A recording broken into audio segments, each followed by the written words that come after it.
बिस्मिल्लाहिर्रहमानिर्रहीम। अस्सलाम वालेकुम मुअज़्ज़िज़ नाज़रीन, दी नॉलेज ऑफ इस्लाम में आपको खुश आमदीद। नाज़रीन मोहतरम, क्या आप जानते हैं कि रोज़े की हालत में बीवी से जमा यानी कि हम बिस्तरी करना जायज़ है या नहीं?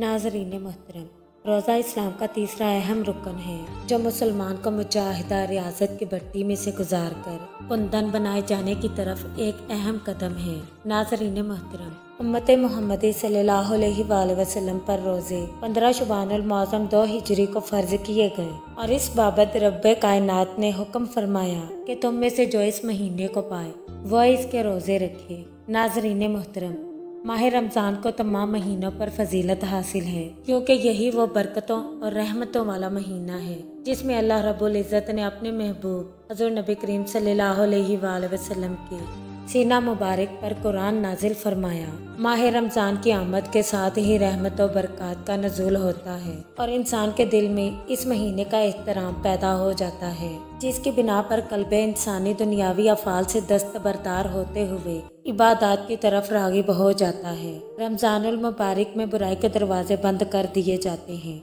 शयातीन को जंजीरों में जकड़ दिया जाता है और दोज़ख के दरवाजे बंद और जन्नत के दरवाजे खोल दिए जाते हैं और कब्रों से अजाब को मौकूफ कर दिया जाता है। नाज़रीन मोहतरम, कुरान मजीद में अल्लाह ताला इरशाद फरमाते हैं कि ए ईमान वालों, तुम पर रोज़े फ़र्ज कर दिए गए हैं जिस तरह तुमसे पहली उम्मतों पर फ़र्ज किए गए थे ताकि तुम मुत्तकी हो जाओ यानी कि परहेजगार बनो और तकवा इख्तियार करो। नाज़रीन मोहतरम, क्या इस्लाम में रोज़े की हालत में बीवी से जमा करना दुरुस्त है या नहीं?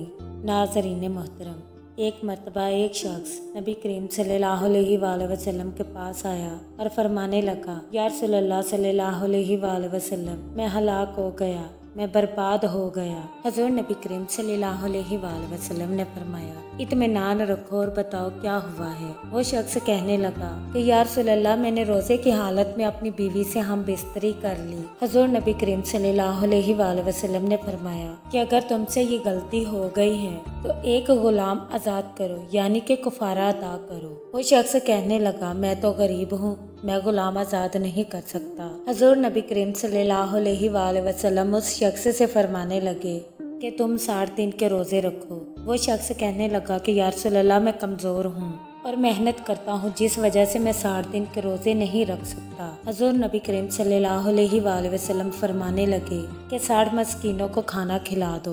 वो शख्स कहने लगा, या रसूलल्लाह, मैं गरीब हूँ और मैं 60 लोगों को खाना नहीं खिला सकता। हज़रत नबी करीम सल्लल्लाहु अलैहि वसल्लम फरमाने लगे कि तुम्हारे पास जो कुछ है उसका सदका करो। वो शख्स कहने लगा, या रसूलल्लाह सल्लल्लाहु अलैहि वसल्लम, मेरे पास कुछ भी नहीं है। तो आप सल्लल्लाहु अलैहि वसल्लम ने फरमाया कि बैठ जाओ। थोड़ी ही देर बाद एक शख्स एक खजूरों का टोकरा लेकर आया तो आप सल्लल्लाहु अलैहि वसल्लम फरमाने लगे कि ये कुछ खजूरें सदका करनी है। आप सल्लल्लाहु अलैहि वसल्लम ने फरमाया, वो शख्स कहाँ है जिसके पास कुछ भी नहीं है? हज़रत नबी करीम सल्लल्लाहु अलैहि वसल्लम ने उस शख्स को खजूरों का टोकरा दिया और फरमाने लगे कि जाओ, तुम्हारे इलाके जितने गरीब लोग हैं उनमें ये बांट दो। वो शख्स कहने लगा, या रसूलल्लाह, मदीना की बस्ती में मुझसे ज्यादा गरीब और कोई नहीं। हज़रत नबी करीम सल्लल्लाहु अलैहि वसल्लम ने फरमाया, जाओ अपनी बीवी बच्चों को खिलाओ, इससे तुम्हारा कफारा अदा हो जाएगा। नाज़रीन मोहतरम, अल्लाह ताला कुरान पाक में इरशाद फरमाता है, रोज़ों की रातों में अपनी औरतों के पास जाना तुम्हारे लिए हलाल हुआ। नाज़रीन मोहतरम, उम्मीद करते हैं आपको हमारी वीडियो अच्छी लगी। कमेंट बॉक्स में अपनी राय का इजहार ज़रूर कीजिएगा और इस चैनल पर नए आने वाले दोस्तों से गुजारिश है कि चैनल को सब्सक्राइब ज़रूर कर लें और बेल आइकन को प्रेस करना मत भूलें ताकि हमारा हर नोटिफिकेशन आपको टाइम पर मिल सके।